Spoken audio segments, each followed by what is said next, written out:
28 ans. Je suis né dans une famille catholique, je suis d'origine congolaise. Je suis né à l'est de la République démocratique du Congo, à Bukavu. Et voilà, je suis incardiné dans le diocèse de Toulouse et je me prépare à être prêtre. Voilà, la question du sacerdoce, en tout cas, moi, je la puise dans l'évangile de Saint Jean, dans Jean 15, 16, où le Seigneur, il dit « Ce n'est pas vous qui m'avez choisi, c'est moi qui vous ai choisi et établi pour que vous alliez et portiez du fruit. » Pendant l'enfance, j'avais un désir de me donner à quelque chose entièrement. Et parmi les choses qui étaient possibles, il y avait les sacerdoces. Mais voilà, je savais que c'était une vocation, qu'il fallait être appelé. Donc je suis entré au séminaire pour discerner cette voie du sacerdoce. Et en fin de compte, voilà, je me suis rendu compte que c'est là où Dieu m'appelle, parce que c'est là où j'ai pu m'épanouir complètement et où je me sens à ma place dans ce monde. Je me dis que c'est là où peut-être Dieu veut que je puisse fleurir et produire des fruits.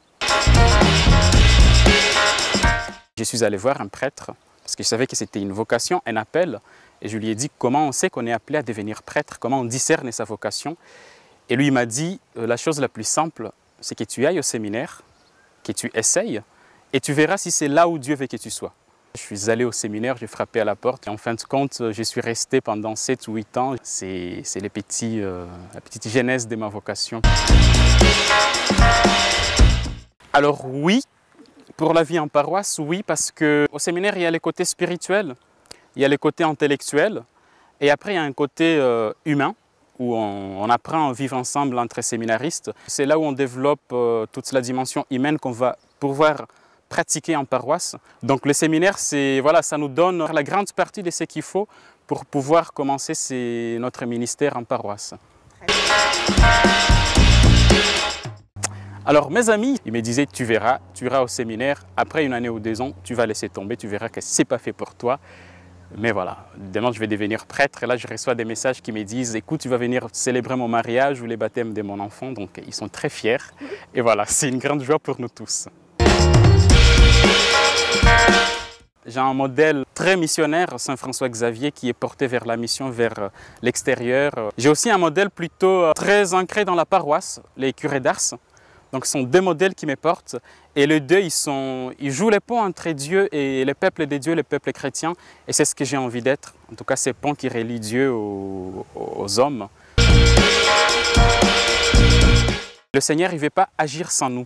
Il veut que nous puissions participer, contribuer à notre propre salut. Et pour ça, il faut qu'il passe par les hommes, qu'il passe par notre intermédiaire. C'est pour ça qu'on a besoin des prêtres, c'est pour ça qu'on a besoin de prier pour les vocations. Donc moi, je vous demanderai de prier beaucoup pour les prêtres. Ils en ont besoin. Ils prient beaucoup pour vous, n'hésitez pas aussi à prier pour eux. Avant l'ordination diaconale, j'étais très impatient. Après, j'ai été ordonné diacre, je suis entré dans le ministère. Et c'est vrai que dire la messe ou pouvoir donner le sacrement des réconciliations, c'est quelque chose que je suis impatient de vivre. Donc je peux dire que oui, je suis impatient de devenir prêtre, oui. Je sais que le désir qui doit être dans le cœur du prêtre, c'est le désir qu'il y a dans tous les chrétiens, c'est de devenir un saint. Donc, en tout cas, moi, personnellement, ce que je voudrais, c'est être un saint prêtre. Chère maman, merci beaucoup.